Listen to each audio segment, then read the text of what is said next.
మన ప్రభు అయిన యేసుక్రీస్తు వారి శుభనామంలో మీ అందరికీ శుభాలు తెలియజేస్తూ ఉన్నాను. हमारे प्रभु यीशु मसीह के नाम में आप सबको जय मसीह की। అందరూ బాగున్నారని అనుకుంటూ ఉన్నాను. सब लोग ठीक है यही हम उम्मीद करते हैं। మరొకసారి మీ ఎదుట రావడానికి దేవుడు ఇచ్చిన అవకాశాన్ని బట్టి దేవునికి మహిమ కలుగును గాక. और एक बार आपके सामने आने के लिए परमेश्वर ने हमें मौका दिया, इसलिए परमेश्वर को धन्यवाद। ప్రార్థన చేసుకుని ఈ కార్యక్రమాన్ని ప్రారంభం చేసుకుందాం. आज हम प्रार्थना के साथ इस प्रोग्राम को शुरू करेंगे। సర్వాధికారి మా దేవ, सर्वशक्तिमान पिता परमेश्वर, నిన్న నేడు మారని దేవుడవు, कल और आज और हमेशा ना बदलने वाला परमेश्वर, మాతో ఉండి మమ్మల్ని బలపరుస్తున్నందుకు మీకు వందనాలు. हमारे साथ रहकर हमें बल देने वाला परमेश्वर में धन्यवाद देता हूँ। కొద్ది నిమిషాలు మీరు మాతో మాట్లాడండి, कुछ समय आप हमसे बातचीत कीजिए, మమ్మల్ని బలపరచండి, हमें मजबूत कीजिए, మీరు అక్కడ కొరకు మమ్మల్ని సిద్ధపరచండి. आपके आगमन के लिए हमें तैयार कीजिए। నీ నామమునకు మా ద్వారా మహిమ ఘనత ప్రభావాలు పొందుకోమని हमारे द्वारा आपके नाम को महिमा मिले, యేసయ్య నామములో ప్రార్థించి వేడుకొంచున్నాం తండ్రి. इस छोटी सी विनती यीशु के नाम से मांगते हैं, ఆమేన్. आमीन। మంచిది ప్రియులారా, अच्छा है मेरे प्रियो, ఈ రోజు దేవుడే అనేటువంటి విషయాలు మనం కొన్ని నేర్చుకుందాం. आज का दिन परमेश्वर ही है, इस बात के प्रति हम मनन करेंगे। రండి చదువుకుందాం.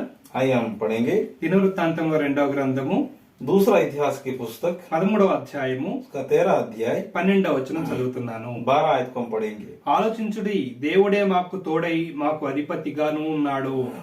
మీ మీద ఆర్పాటము చేయుటకై బోరలు పట్టుకొని ఊదునట్టి ఆయన యాజకులు మా పక్షమున ఉన్నారు.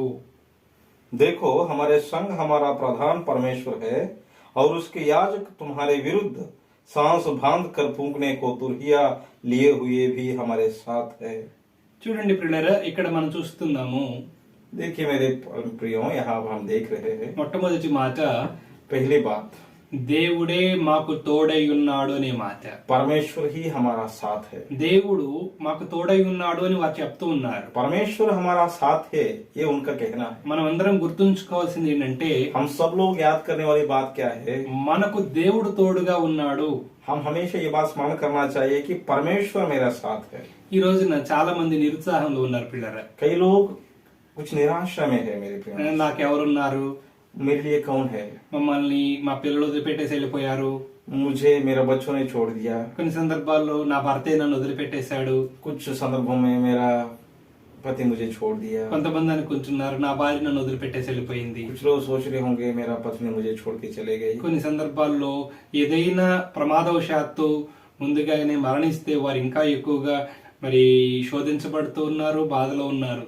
कई लोग अपने जीवन में कुछ हादसे की वजह से अपने रिश्तेदारों को खोने की गम में सब लोग मुझे छोड़ के चले गए, ऐसे निराशा में है। అయితే ఎవరు మనతో ఉన్నా, चाहे कोई हमारे साथ हो या ना हो, తాత్కాలికంగా గాని లేకపోతే శాశ్వతంగా గాని ఎవరైనా మనం వదిలిపెట్టేసి వెళ్ళిపోయినా, कुछ समय के लिए हो या हमेशा के लिए भी हमें यदि छोड़ के चले गए అయినా तो भी దేవుడు మనకు తోడుగా ఉన్నాడనే ధైర్యాన్ని బట్టి మనం ముందుకు వెళ్ళాలి ప్రియులారా. परमेश्वर हमारा साथ है, ये एक ही हमें जो हिम्मत देता है, और इसी हिम्मत के साथ हम आगे बढ़ना है। దేవుడే తోడుగా ఉన్నాడు, గుర్తుపెట్టుకోండి. परमेश्वर ही हमारे साथ है मेरे प्रियो, याद रखिए। మనుషులు వదిలిపెట్టచ్చు ప్రియులారా, इंसान हमें छोड़ सकते हैं मेरे प्रियो, కానీ అందరికంటే శ్రేష్టమైన వాడు గొప్పవాడు దేవుడే మనకు తోడై ఉంటే, लेकिन सबसे श्रेष्ठ सर्वोत्तम परमेश्वर ही हमारा साथ है, तो అయితే ఇక భయపడాల్సిన పని ఏముంది, फिर डरने का क्या जरूरत है, మరి నిరుత్సాహపడాల్సిన పని ఏముంది, निराश होने के लिए क्या आवश्यकता है, మనల్ని ఆదరించే వారు లేకపోవచ్చు, या चाह हो सकता है हमें तसल्ली देने वाला कोई ना हो, కొన్నిసార్లు మనకు బాగా సన్నిహితంగా ఉండేటువంటి వారు, ప్రేమించే వారు మనల్ని వదిలిపెట్టి వెళ్ళిపోవచ్చు. या जिसके हम दिल की बहुत करीब है वो लोग भी हमें छोड़ के जा सकते हैं। వారందరికంటే ముఖ్యుడు మన ప్రభు అయిన దేవాది దేవుడు. उन सबसे प्रामुख्य, उन सबसे इम्पोर्टेंट हमारा परमेश्वर हमारा साथ है, ఆయన మనతో ఉన్నాడు. वो हमारा साथ रहने वाला है। అంత మాత్రమే కాదు, ఆయన మనకు అధిపతిగా ఉన్నాడు ప్రియులరా. सिर्फ इतना ही नहीं मेरे प्रियो, वो हमारा सर्वोत्तम प्रधान के रूप में ठहराया जा रहा है। చూసారా, మాకు అధిపతినిగా ఉన్నాడు అని చెప్పేసి వారు ప్రకటిస్తూ वो ఉన్నారు. लोग कह रहे हैं हमारा प्रधान, అధిపతి అనేటువంటి మాటను మనం చూసినట్లయితే ప్రియులరా, प्रधान प्रधान परमेश्वर, इस बात को हम देखा जाए मेरे प्रियो, ఆయన ఒక నాయకుడిగా ఉన్నాడు ప్రియులరా. वो एक अगुवा के रूप में है, ఇంకా మనం చెప్పాలంటే ఆయన ఒక రాజుగా ఉన్నాడు. वो एक राजा के रूप में है। ఆ రాజు తన ప్రజల్ని చక్కగా చూసుకుంటాడు. वो राजा अपने प्रजों को अच्छी रीति से चलाना जानता है। పోషించువాడు, పాలించువాడు ఆయనే. उनको पालने वाला, उनको चराने वाला वही है। ఆయన అన్ని చక్కగా చూసుకుంటాడు కదా, वो सब कुछ अच्छी रीति से देखने वाले है ना। కాబట్టి ఆయన ఆధిపత్యం క్రింద మనం ఉన్నట్లయితే మనకు క్షేమము అక్కడ ఆశీర్వాదం మనం పొందుకోగలుగుతాం. जब उसके हाथों के नीचे हम रहते हैं तो उसकी आशीष को प्राप्त कर सकते हैं हम लोग। కీర్తన గ్రంథము 54:4 మనం చూసినట్లయితే भजन संहिता 54 में एक बात लिखा है, అక్కడ మనకు సహాయకుడిగా కనబడుతూ ఉన్నాడు. वहाँ पर परमेश्वर मेरा सहायक है ऐसा लिखा है मेरे प्रिय। దేవుడే నాకు సహాయకుడు అని అక్కడ చెప్తూ ఉన్నాడు ప్రియులారా. परमेश्वर ही मेरा मददगार है या सहायक है ऐसा बताया गया है। ఇక్కడ నీకెవరు సహాయం చేస్తూ ఉన్నారు? यहाँ पर आपका मददगार कौन है? ఉండొచ్చు బహుశా సహాయం చేసేవారు, हो सकता है कोई आपको मदद कर रहा हो या कोई सहायक हो, కానీ लेकिन మనం గుర్తుంచుకోవాల్సింది ఏంటంటే हमें याद रखने वाली बात क्या है कि మనకు కంటికి కనపడి మన ఎదురుగా ఉన్న వారు సహాయం చేస్తున్నారు అనుకుంటూ ఉంటాం. कुछ लोग हमें लगता है कि मेरे आंखों के सामने है जो मेरा मदद करने वाला कोई रहता होगा, కానీ గుర్తుంచుకోవాల్సిన విషయం ఏంటంటే लेकिन याद करने वाली बात क्या है पता है? మన కంటికి కనిపించకుండా कुछ ऐसा है जो हम देख नहीं पाते, దేవాది దేవుడే మనకు సహాయం చేస్తూ ఉన్నాడు. हम नहीं देख पाते परमेश्वर की हुई मदद को। దేవుడే మనకు సహాయకుడిగా ఉండి సహాయం చేస్తూ ఉంటాడు. परमेश्वर ही हमारा सहायक बनकर वो हमें मदद कर रहा है। చూడండి ఎంత గొప్ప విషయం. देखिए कितना अच्छी बात है। ఇక్కడ మనం చూస్తున్నాం यहाँ पर हम देखते हैं దేవుడే నా సహాయకుడు అని భక్తుడు చెప్తా ఉన్నాడు. परमेश्वर ही मेरा सहायक है, मेरा मददगार ऐसा वचन बता रहा है। మనం మనుషుల దగ్గరికి వెళ్ళాలి, हम इंसान के पास जाना चाहिए, మనకు వచ్చిన కష్టాన్ని చెప్పుకోవాలి, हमारा मुश्किलों को उसके सामने प्रकट करना నాకు बताना, సహాయం చేయాలని బతిమలాడుకోవాలి. मुझे मदद करो बोलकर उसको सामने गिड़गिड़ाना है। కొన్నిసార్లు సహాయం చేయాలనిపిస్తే వాళ్ళు సహాయం చేస్తారు, లేకపోతే వదిలేస్తారు. कई बार मन है तो वो मदद करेगा, नहीं तो छोड़ देगा। చూడండి దేవుడైతే लेकिन परमेश्वर तो మనల్ని ఆయన కనిపెట్టుకుని ఉంటున్నాడు.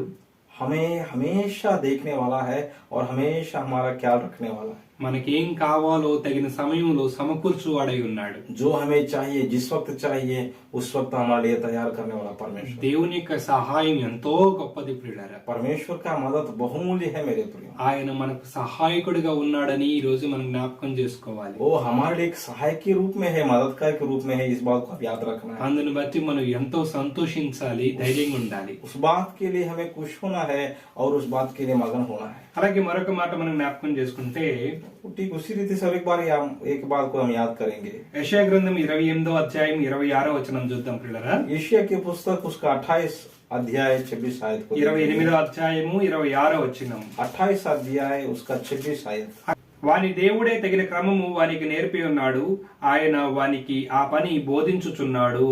क्योंकि उसका परमेश्वर उसको ठीक ठीक काम करना सिखलाता है और बतलाता है। చూడండి ప్రియులారా, మనం పని చేస్తూ ఉన్నాం.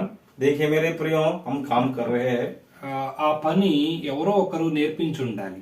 उस काम को हमें किसी ना किसी ने सिखाया होगा। కొన్నిసార్లు ఎవరు నేర్పించలేదండి, నేనే నేర్చుకున్నానండి అని కూడా చెప్తూ ఉంటారు. कई लोग बोलते किसी ने मुझे नहीं सिखाया, मैं खुद सीख गया, ऐसा बोलते लोग। కానీ ప్రియులారా, लेकिन मेरे प्रियो, మనంతటా మనం ఏమి నేర్చుకోలేమండి. हम अपने आप से कुछ भी नहीं सीख सकते। ఎవరో ఒకరు మనకు నేర్పించాలి, कोई ना कोई हमें सिखाना चाहिए, ఎవరో ఒకరి దగ్గర అయినా మనం చూసైనా నేర్చుకోవాలి. या किसी ना किसी के पास हम देखकर सीखना चाहिए। అంతకంటే గొప్ప విషయం ఏంటంటే उससे बढ़कर बात क्या है कि దేవుడే కొన్ని విషయాలు మనకు నేర్పిస్తూ ఉన్నాడు. परमेश्वर ही हमें कुछ बातों को सिखलाता है। అంత మాత్రమే కాదు, ఆయనే కొన్ని విషయాలు మనకు బోధిస్తూ ఉన్నాడు. सिर्फ इतना ही नहीं, कुछ बातें वही हमें सिखाता है। ఏ పని ఎట్లా చేయాలో कौन सा काम किस रीति से करना है ఆయనే దగ్గరుండి మనకు చెబుతున్నాడు ప్రియులారా. वही हमारा पास होकर हमें सिखाता है। దగ్గరుండి ఎలా చేయాలో చూపిస్తూ ఉన్నాడు.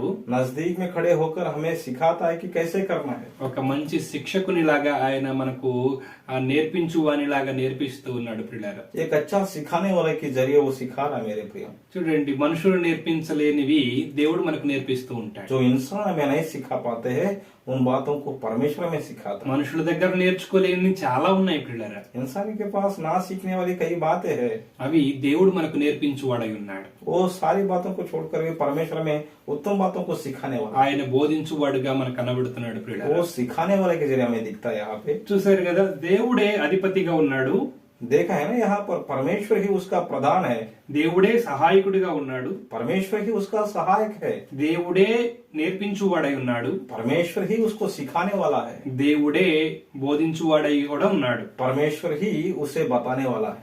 అలాగే మనము కొరింథీయులకు రాసినటువంటి మొదటి పత్రిక 3వ అధ్యాయం 6వ వచనంలో మనం చూస్తే ప్రియులారా, पहला कुरिन्थियों उसका 3 अध्याय में भी ये बात बताया गया है, देखा जाए तो 3వ అధ్యాయము 6వ వచనంలో మనం చూస్తూ ఉన్నాం, 3 अध्याय उसका 6 आयत में बताया गया है, వృద్ధి కలగచేయువాడు దేవుడే.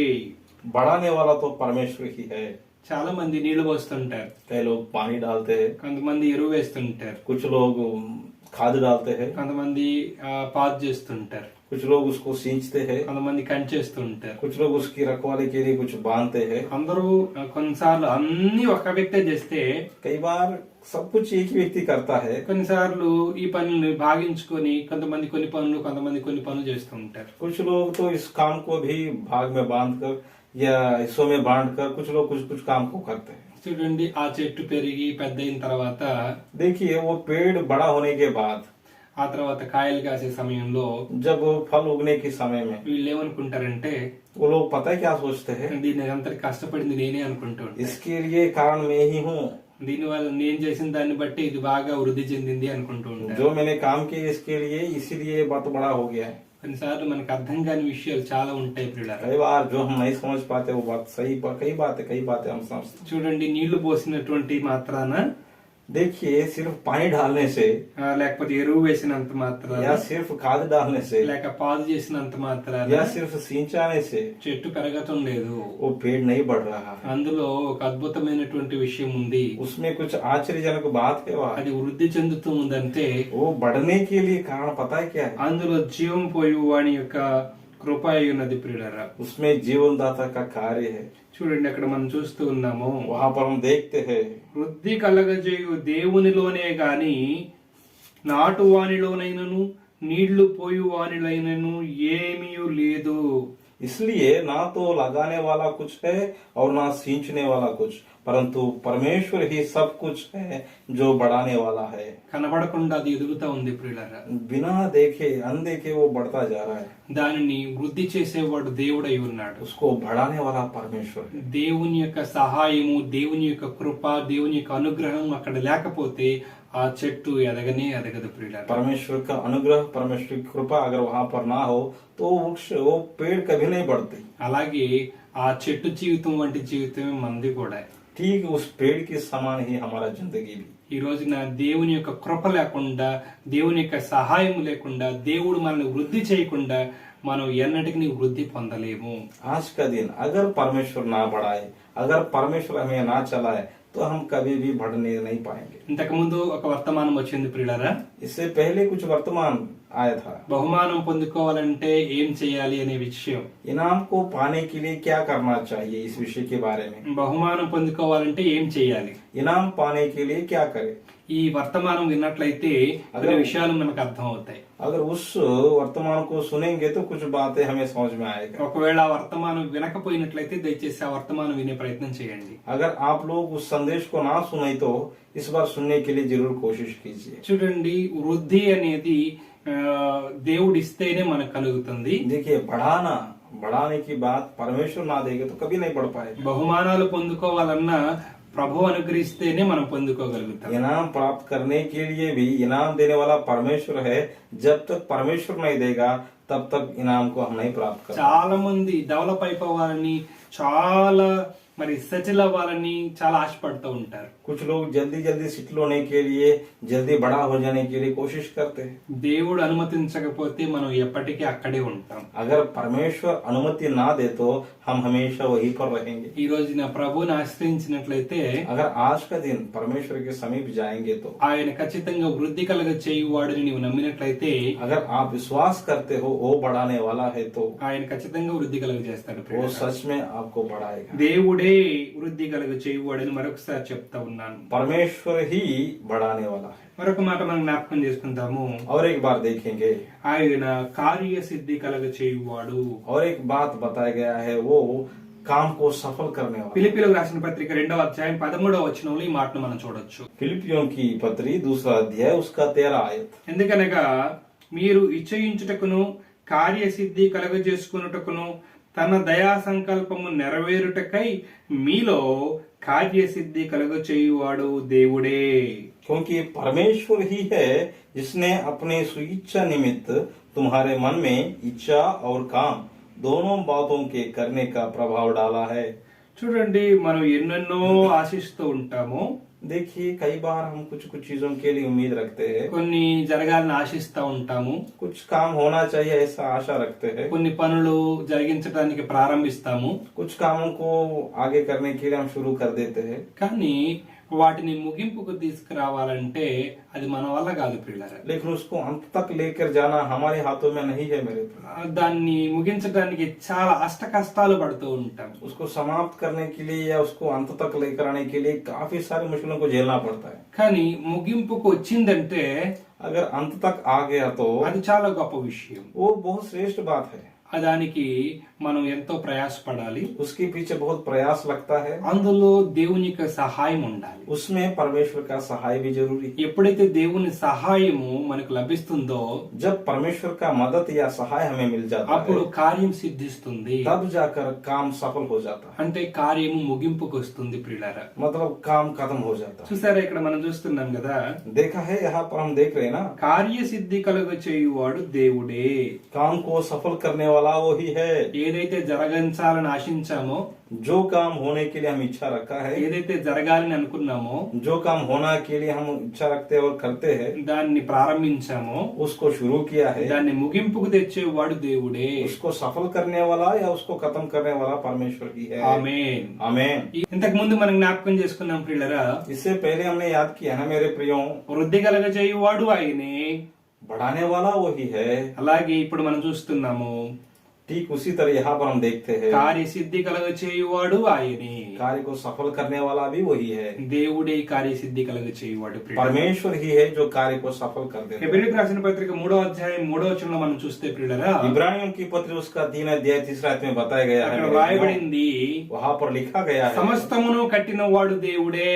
सब कुछ बनाने वाला परमेश्वर ही है। మనం ఏమి కట్టడం లేదండి, हमने कुछ भी नहीं बनाया, మన చేతుల్లో ఏమి లేదండి. हमारे हाथों में कुछ भी नहीं, మనం నిమిత్త మాత్రులం, हम सिर्फ काम है, కేవలం పాత్రలము. सिर्फ पात्र के समान। ఆయన శిల్పకారి అయి ఉన్నాడు. वो तो काम कारीगर है, ఆయన రూపాన్ని నిర్మించేవాడు, वो रूप को बनाने वाला है, रूप అందులో देने वाला है, జీవాన్ని పోసేవాడు, उसमें जीव डालने वाला है, అది చలించు వాటిగా చేయువాడు, उसको चलने वाला बनाने वाला है, ఆ ముగింపుకు తీసుకొచ్చేవాడు ఆయనే उसको ప్రియులారా. अंत तक लेकर आने वाला वही है। ఈ రోజున ఆయన మనతో ఉన్నాడు. वो परमेश्वर आज हमारे साथ, అద్భుతములు చేయువాడు ఆయన. अद्भुत कार्यों को करने वाला परमेश्वर, ఆయనకు అసాధ్యమైంది ఏదీ లేదు उसके ప్రియులారా. लिए कोई भी असंभव नहीं है, సమస్తమును కట్టువాడు ఆయనే అని మనం నేర్చుకుంటూ सब ఉన్నాం. कुछ संभव करने वाला वही है। మరొకసారి నొక్కి చెప్తూ ఉన్నాను, और एक बार मैं बताना चाहता हूँ, సమస్తమును కట్టువాడు దేవుడే. सब कुछ बनाने वाला वही నీ है, జీవితమును కట్టగలడు, आपका जीवन को बनाने నీ वाला, సమస్యను తీర్చగలడు, आपके समस्या को दूर करने वाला, నీ జీవితాన్ని నిలబెట్టగలడు, आपका जीवन को खड़ा करने నీ वाला, కుటుంబాన్ని నిలబెట్టగలడు, आपका परिवार को स्थिर करने वाला, గొప్ప కార్యములు నీ జీవితంలో జరిగించగలడు. अद्भुत कार्यों को आपके जीवन में करने वाला वही है। ఆయన ఇందుకు విశ్వాసం ఉంచినట్లయితే उस पर विश्वास करेंगे तो నీవు గొప్ప కార్యాలు నువ్వు చూడగలుగుతావు. अद्भुत कार्यों को आप देख पाओगे। ప్రియులారా, ప్రకటన గ్రంథం 7వ అధ్యాయం 17వ వచనం ప్రకారముగా, मेरे प्रियो, प्रकाशित वाक्य की पुस्तक में एक बात बताया गया है, 7వ అధ్యాయం 17వ వచనం చూద్దాం. 7 अध्याय उसका 17 आयत को देखेंगे, అక్కడ కన్నీటిని తుడుచువాడు దేవుడే అనే మాట మనం చూస్తున్నాం. वहाँ पर बताया गया है आंसू पोंछने वाला वही है। ఎంత గొప్ప మాట ప్రియులారా. कितना अच्छी बात है मेरे प्रियो, ఎన్నిసార్లు మనం కన్నీరు విడిచామో, कितनी बार हमने आंसू बहाया होगा, ఎన్నోసార్లు దుఃఖించుండొచ్చు. कई बार हम दुखी मनाए होंगे। అందుకే రాయబడింది, దేవుడే వారి కనుల నుండి ప్రతి బాష్ప బిందువును తుడిచివేయునని రాయబడింది. और परमेश्वर उनकी आंखों से सब आंसू पोंछ डालेगा, ऐसा लिखा है। ఈ రోజున నీవు ఏ దుఃఖంలో ఉన్నావో, आज आप चाहे किसी भी दुख में क्यों ना हो, ప్రభు పిలుస్తూ ఉన్నాడు. प्रभु बुला रहा है। ప్రభు దగ్గరికి మనం వెళ్ళినట్లయితే प्रभु के पास हम जाएंगे तो దేవుడే నీ కన్నీటిని నాట్యముగా మార్చడానికి ఆయన ఇష్టపడుతూ परमेश्वर कहता है तुम्हारा रोने को मैं नाच में बदल दूंगा। నీ పరిస్థితులను మార్చడానికి ఆయన ఇష్టపడుతున్నాడు. आपकी परिस्थितियों को बदलने के लिए परमेश्वर इच्छा रख रहा నీ है। కన్నీటిని తుడిచివేయడానికి ఆయన ఇష్టపడుతూ ఉన్నాడు. आपकी आंसू को पोंछने के लिए वो स्थिर रहना। అందుకే ప్రియులారా, इसलिए मेरे प्रियो మనం ప్రభు యొద్దకు వెళ్దాం, हम प्रभु के पास जाएंगे, ప్రభు దగ్గరికి వెళ్దాం. प्रभु के पास जाएंगे. ఎవరిని గురించి మీరు చింతించాల్సిన పని లేదు. किसी के प्रति चिंता करने की जरूरत नहीं है. ఫలానా వారి వల్ల నేను నష్టపోయాను, किसी की वजह से मैं नुकसान में आया, ఫలానా వారే నన్ను ఇలాంటి పరిస్థితి తీసుకొచ్చారు, उसकी वजह से मैं इस स्थिति में पहुंच गया, వారి వల్లే నేను నాశనం అయిపోయాను. इसी की वजह से मैं नष्ट हो गया. నీవు అలా దుఃఖించాల్సిన విషయం లేనే లేదు ప్రియులారా. आप इस तरह से दुख होने के लिए कोई जरूरत नहीं है. లేక వారిని దేవుడు శిక్షించాలని కూడా ఆశించను వద్దు ప్రియులారా. या फिर आप ये ना सोचे कि उनको परमेश्वर दंड दे, ऐसा आप ना सोचे. వారు నాశనం అయిపోవాలని నువ్వు కోరుకోవద్దు. उनके नाश के लिए आप इच्छा मत रखिए. వారు కూడా మనలాగే దరిద్రమైనటువంటి పరిస్థితులకు వెళ్ళిపోవాలని అనుకోవద్దు. आप ये आशा ना करें कि वो भी मेरा जैसा स्थिति में आ जाए. ఇలాగ మనం ఎప్పుడు ఎవరిని శపించొద్దు, इस रीति से हम किसी को श्राप ना दे, ఎవరిని మనం తీర్పు తీర్చొద్దు. किसी के प्रति न्याय ना करें. ఎందుకంటే ప్రియులారా, क्योंकि मेरे प्रियो, తీర్పు తీర్చువాడు దేవుడే, न्याय करने वाला परमेश्वर ही है. తీర్పు తీర్చువాడు దేవుడే. न्याय करने वाला परमेश्वर ही है. ఆయన యందు మనం విశ్వాసం ఉంచుదాం. उस पर हम विश्वास करेंगे. ఎవరి క్రియలను బట్టి వారికి జీతం సిద్ధంగా ఉంది. हर एक ही काम के प्रति उसका इनाम परमेश्वर ने पहले से तैयार करके रखा है. దేవుడు వారికి తగిన జీతం ఇవ్వబోతూ ఉన్నాడు. परमेश्वर उनको सही समय पर उनका मजदूरी देगा. ఈ రోజున నీ కన్నీటిని ప్రభు నాట్యంగా మారుస్తాడు. आज परमेश्वर आपके आंसू को खुशी में बदल देगा. 75వ కీర్తన 7వ వచనంలో ఈ మాట మనం చూస్తాం. 75 भजन संहिता 7 आयत में ये बात हम देखते తీర్పు हैं. తీర్చువాడు దేవుడే. न्याय करने वाला परमेश्वर ही है. చివరి మాట మనం జ్ఞాపకం చేసుకుందాం. आखिर में एक बात को हम याद करें, యుద్ధం చేయువాడు దేవుడే ప్రియులారా. लड़ने वाला परमेश्वर ही. దినవృత్తాంతాల 2వ గ్రంథము 20వ అధ్యాయము 15వ వచనం చదువుకుందాం ప్రియులారా. दूसरा इतिहास की पुस्तक उसका 20 अध्याय 15 आयत को हम देखेंगे मेरे प्रियो. యూదా వారులారా, యెరూషలేము కాపురస్తులారా, యెహోషాపాతు రాజా, మీరందరూ ఆలకించుడి. యెహోవా సెలవిచ్చినదేమనగా, ఈ గొప్ప సైన్యమునకు మీరు భయపడకుడి, జడియకుడి. ఈ యుద్ధం మీరు కాదు, దేవుడే జరిగించును. तब वो कहने लगा, हे सब यहूदियों, हे यरूशलेम के रहने वालों, हे राजा यहोशापात, तुम सब ध्यान दो. यहोवा तुमसे यूं कहता है, तुम इस बड़ी भीड़ से मत डरो और तुम्हारा मन कच्चा ना हो, क्योंकि युद्ध तुम्हारा नहीं परमेश्वर का है. చూసారా, దేవుడే యుద్ధం జరిగిస్తాడు పిల్లలు. देखिए मेरे प्रियो, परमेश्वर ही युद्ध करेगा. ఈ రోజు మనం చూస్తున్నాము, यहाँ आज हम देखते हैं కొన్ని పనులు మనం జరిగించాలి. कुछ कामों को हमें करना चाहिए. ప్రభు పక్షాన మనం నిలబడాలి. प्रभु के लिए हमें खड़ा होना चाहिए. కొన్నిసార్లు మనం దేవుని కొరకు నిలబడినప్పుడు कई बार हम परमेश्वर जब खड़े हो जाते हैं, మన ముందు భయానకమైన పరిస్థితులు కనబడుతూ ఉంటాయి. हमारा सामने बहुत भयभीत करने वाला चीज खड़े होंगे. వాటిని ఏ విధంగా ఎదుర్కోవాలో మనకు అర్థం కాదు. उसको किस रीति से सामना करना है पता नहीं चलेगा. వాటిని ఏ విధంగా జయించాలో మనకు అర్థం కాదు. उसको कैसा हम जीतेंगे पता नहीं चलता. వాటిని జయించలేము అని మనకు అనిపిస్తూ ఉంటుంది. लगता है अब मुझे हार मानना ही पड़ेगा. అలాంటప్పుడు మన పక్షంగా దేవుడు నిలబడతాడు. उस वक्त हमारे साथ हमारा पक्ष में परमेश्वर खड़ा रहता है. మనం ఏమీ చేయకుండానే ప్రభువే జోక్యం చేసుకుని అందులోంచి మనల్ని విడిపిస్తాడు ప్రియులారా. बिना हम कुछ किए बिना परमेश्वर ही हमें आगे चलाएगा और बढ़ाएगा. ప్రభు మనతో ఉండి మనల్ని విడిపించువాడై ఉన్నాడు. परमेश्वर हमारा साथ रहकर हमारे छुड़ाने वाला जैसे. ఇక్కడ మనం చూస్తున్నాము, यहाँ पर हम देखते हैं యుద్ధం చేయువాడు దేవుడే. युद्ध करने वाला परमेश्वर ही है. మనం చేయాల్సింది మనం చేస్తూ ఉంటే, जो काम हमें करना चाहिए वो अगर वो काम हम करेंगे तो మనం చేయలేని సమయంలో ప్రభు మనతో ఉండి మన పక్షమున ఉండి ఆయన చేసి విజయం ఇస్తూ ఉన్నాడు. जब हम निर्वश हो जाते हैं, निकम्मा हो जाता है, तब परमेश्वर हमारे तरफ होकर हमारा काम को आगे बढ़ा देता है. ఈ రోజు మనం 10 విషయాలు దేవుడే చేసే విషయాలు మనం నేర్చుకుందాం. आज हम 10 बातों को सुना है और देखा है जो काम परमेश्वर ही कर सकता है, ऐसा 10 कामों को. చూడండి, ఆయనే మనతో ఉన్నాడని మరొకసారి మీ అందరికి సవినీయంగా తెలియజేస్తూ ఉన్నాను. वो ही है जो हमारे साथ है, जो परमेश्वर है. కావున నిర్భయంగా ఉండండి. इसलिए निर्भय से साथ रहो. దేవుడే మనకు తోడుగా ఉన్నాడు. परमेश्वर ही हमारा साथ ఈ है. 10 విషయాలు గుర్తుపెట్టుకుందాం. इन 10 विषयों को हम याद करेंगे. వీటిని బట్టి ధైర్యంగా ఉందాం. इसके साथ हम हिम्मत के साथ आगे ఈ रहेंगे. లోకాన్ని సాతానుని జయిద్దాం. इस दुनिया को और शैतान को भी हराएंगे. ప్రభు రాకడ కొరకు సిద్ధపడదాం. परमेश्वर की दूसरा आगमन के लिए तैयार हो మరెక్కువ ఆత్మీయంగా జీవిద్దాం. और अधिक आत्मिक जीवन जिएंगे. ప్రభు కొరకు నిలబడదాం. परमेश्वर के लिए खड़े रहेंगे. నమ్మకంగా ఉందాం. विश्वास योग्यता के साथ जिएंगे. దేవుడు గొప్ప విజయాన్ని మీకు అనుగ్రహించును గాక. परमेश्वर बहुत बड़ा जीत को हमें दे. ఆమేన్. आमीन. ప్రార్థన చేసుకుందాం. प्रार्थना करें। ప్రేమ కలిగిన తండ్రి, प्यारे पिता, మీ గురించి కొన్ని విషయాలు నేర్చుకున్నాము. कुछ बातों को आपके बारे में जानने के लिए अपनी सहायता करें। దీన్ని ధ్యానిస్తున్నప్పుడు నాలో ఎంతో ధైర్యం కలిగింది. इसको मान करते समय मुझे मेरे अंदर बहुत हिम्मत आया। ప్రభువా, నిన్ను బట్టి నేను ఎంతో సంతోషిస్తూ ఉన్నాను. प्रभु जी, मैं आपके वजह से बहुत खुश हूँ। నీవు నాకు తోడుగా ఉండి నడిపించమని, आप मेरे साथ होकर मुझे चलाइए మరెక్కువగా నీ గురించి నేర్చుకునే భాగ్యము మాకు ప్రసాదించమని, और अधिक आपके बारे में जानने के लिए सहायता कीजिए। నాజరేయుడైన యేసు శక్తి కలిగిన నామములో ప్రార్థించి వేడుకొంచున్నాం తండ్రి. इस विनती को यीशु के नाम से मांगते हैं। ఆమేన్. आमीन।